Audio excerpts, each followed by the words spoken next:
All right. So we have all our figures here. I think we're gonna start with Falcon. Yeah, the Falcon. So one of the most, you get out of here. One of the most noble of all Avengers. The Falcon is great. He's I love Anthony Mackie's portrayal of the Falcon in the Avengers movies. He's so funny, so cool. I also love him in The Night Before with Seth Rogen and Joseph Gordon-Levitt. They kill. I watch that every year. That's like a normal Christmas movie I watch every year now. That's what I watch this year. Falcon. Damn. Sam Wilson soars through the skies and dispenses justice and restoring faith in humanity. Let's crack them open. Got the old trusty keys. They do just fine. Don't need to keep a dangerous knife around. Damn it. It's trickier than it looks. Okay. Boing. And so the Falcon. Oh.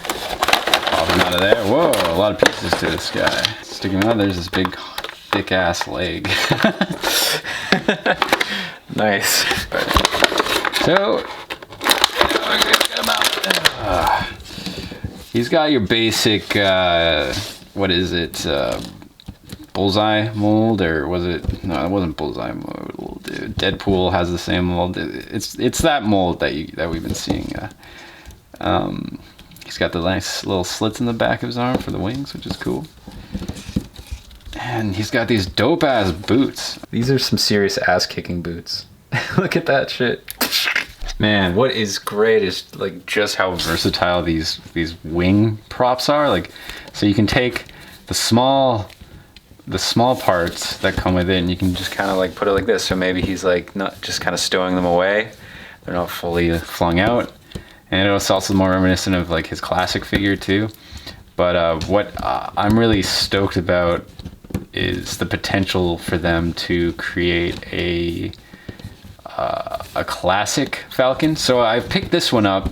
I know, like, I sort of collect the older character costumes usually, but my thought process for this is still a pretty iconic costume, and I think he had it in the 90s, which I think he still can like scale well with my other characters in my stop motion series. So I'm gonna just accept this for now, on the chance that they do release the sort of 70s kind of like, you know, V-neck or D-neck version of him. Then I'll definitely pick that one up, just because I like the classic look quite a lot. You know, it's very like very funky, you know.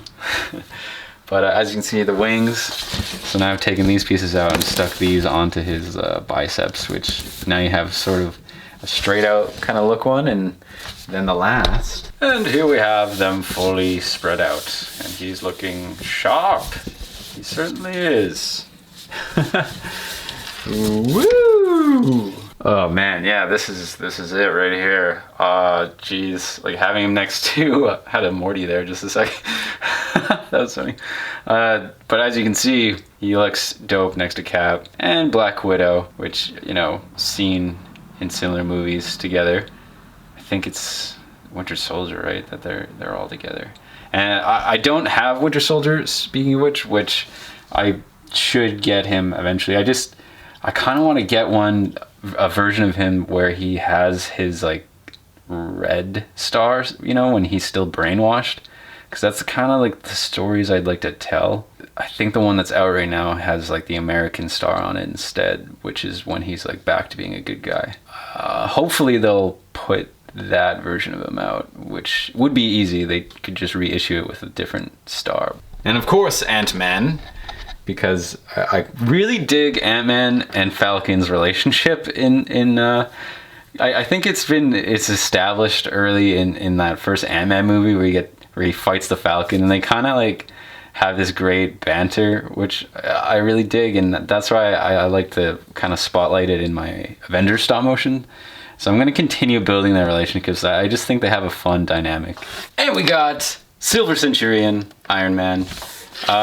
This dude is awesome. I think I really like the look of this armor. I mean, the This actual Iron Man figure, this mold, I guess, has been one of my favorite action figures that I've had. So I'm fully prepared to collect an armory now using this body mold for like all the different kinds of classic Iron Man armor. Like, so that's gonna be really exciting. Let's get him open though. Wait, let's just read this really quick. Tony Stark gets back from obscurity in Silver Centurion armor, a breathtaking technological advancement equipped with a unibeam, force field, and rapid-fire pulse bolts. Neato. Alright, let's get the hell out of here. Oh, whoa, cool. I'm digging this little back piece here. This is a really cool little piece of artwork. You could use that for some pictures or something, or even a stop motion. That looks really cool. It's like the armory or something. But here's the figure itself. Oh man, I'm gonna pop it out. Yeah. Yes, he comes out. Look at the way he comes out in this pose. If you pull him out, which is like a proper Iron Man pose. Get him in a flight stand. Oh yeah, the head goes back nicely. They've got on this crazy ass ball joint, which I've never seen anything like that before. This is wild. So the ball joint is actually inside, deep inside there. But he's got this insane amount of head rocking ability. He can be like, you know, Night at the Roxbury, literally. Baby, don't hurt me no more. Okay. Jim Carrey should have been in that movie. Anyways, that would have been so cool. I've never seen a movie with Will Ferrell and Jim Carrey. Anyways, this is definitely a bulkier Iron Man. Oh man, he's got a jetpack thing too. This is great. Look at that. Sweet. Yeah, this is an interesting armor. I was watching Comic Pop the other day, and they were doing Armor Wars. I'm pretty sure this armor was introduced in Armor Wars. Yeah, this armor looks so dynamic. Like, let's get some of these effects going in. He's got some cool style. Like, one thing about these Iron Man armors is they've been like tricking it out with some sick effects, and like you got some extra hands too. The one thing I'll say is it would have been cool if he came with like a force field effect, because I'm pretty sure it said that he has force field powers. So I don't know if they could have thrown in just like a different colored version of that force field they gave Invisible Woman, but it would have been cool. Minor detail, because this is like a beautifully sculpted, amazing looking figure. You know what? These actually kind of can act as the shields. I don't really know what the effect's supposed to look like, so it could look like this if you wanted to, I guess. But it does look pretty sweet. These blast effects are freaking amazing. These fit a little bit better than these tiny ones. Yeah. Yeah, oh man, I can definitely see myself getting a couple more armors here, guys, because how sick would it be to have like a small Iron Man armory? So what I'd like to add to this little collection, I guess, so far would definitely be, they need to come out with a new classic first appearance Iron Man suit from the comics. That would be dope. And then obviously stealth version of this armor would be really excellent. They did that in the past with the original kind of Hasbro release of Iron Man, of this classic Iron Man look. Definitely would like a classic Hulkbuster, if ever that would come out. That would be really cool. That's kind of a staple for any Iron Man armory. And a modern armor. Honestly, they should totally do a new version of the modern armor from like the early 2000s, like late 90s, early 2000s. Like, he was rocking that armor for quite a while, and it's a sick armor. And I think I'd be happy with that. I maybe if they did make a new Extremis armor too, I'd probably get that. But if I got the modern armor, I'd probably be pretty happy with that as far as like new armors go. Like Bleeding Edge and everything else after that, like, is really cool. But I'm not gonna be really collecting like the modern Marvel comic versions of them, really, because there's been so many iterations in this small gap, and I need to just kind of have like no more than like 2 or 3 versions of these characters. Otherwise I'm gonna like run out of space and money. Yeah, so cool. Alrighty, and finally on our catalog we have Kang the Conqueror. Yes. This is a very cool villain, and I think has high potential to be the next big bad for the MCU. So this is very exciting to get this figurine, and also it's just so, like, time travel stories are so fun. So I'm really stoked to get this one. Hey, let's Born in the 31st century, Kang employs time travel and hyper-sophisticated technology to conquer all of time. Oh god dang. Alright, well, let's just crack him open. Yeah, I could totally see like him showing up and just being like, Avengers, you have ripped holes in the time-space continuum and now you must die as I patrol the time, cause I'm Kang, the Conqueror. My set figures. Come on, you bastard, get out of that box. Alright, there we go. Sometimes it's tricky. It doesn't always make it easy on me. Alright, look at this. Another big ass thick leg. That's okay though. And this comes with a weapon, which is pretty sweet. Looks like some super cool space future gun. And a couple different hands. Look at those hands. Nice. It's time for the removal.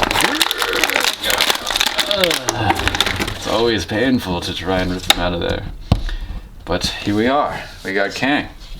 He's got his thigh-high socks.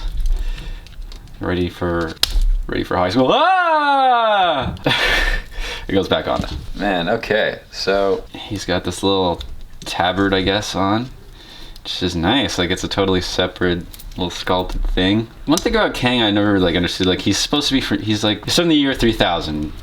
And it's just like, why does he have a blue face? Like, is that ever explained? Like, cause if he's human or something like that, like, wouldn't he have, I don't know. Maybe it's the mask he's wearing. Like, I don't fully understand it, but damn, does it look cool. Of course, you know, purple and green is like one of the greatest complementary colors and most overused complementary colors in all of Marvel and comics in general. But it's because it looks great. Damn, was it a struggle to get his finger in that trigger. But it was worth it because he looks totally badass. Holding his future gun. It's cool. It's got like this metallic shine to it. Like they really gave it a nice paint job. Like one thing I like about the comic costumes is like you'll get a bit of paint detailing, but like they don't really want to take away too much from like these vibrant colors, right? So you picking like this like a good base color for these characters can really like just make it pop, right? So I think they really did well with this. Like I think this tabard or whatever that he's wearing has a slight bit of texturing that might be creating like paint detailing. I'm not really sure. It looks cool though. Yeah. Oh man, this is an amazing figure. Like it's just cool to see, like, because Kang is so powerful, so he can pretty much take on the entire Avengers. So it's cool to just see this one guy totally take them over. So I had fun making this little display here, so I hope you guys enjoyed it. And yeah, I guess that wraps it up for the old unboxing. Hey YouTube. Thanks for watching another awesome Wind Whirler video. I love these new Avengers figures. They are so cool. Kang the Conqueror, definite staple Marvel villain. I'm excited to find a way to implement him into my own stop motion series. I have a lot of fun with like the villain hero dynamics, and you know, let me know what you guys think of that new Falcon and Winter Soldier show, because like I've been really enjoying it. I think they've been killing it with it. There's so many levels to it. Same with WandaVision, you know, like if you guys, like if your guys' mind was just blown his mind with that, I'd love to have some like cool debates in the comments about those new shows, because they've been really cool, really cool. A lot to talk about. So yeah, of course, what you guys think of these figures, if you want to get them, and let me know what kind of animations you guys would like me to. So yeah, comment, let me know, like the video if you guys like the video, and subscribe if you love this.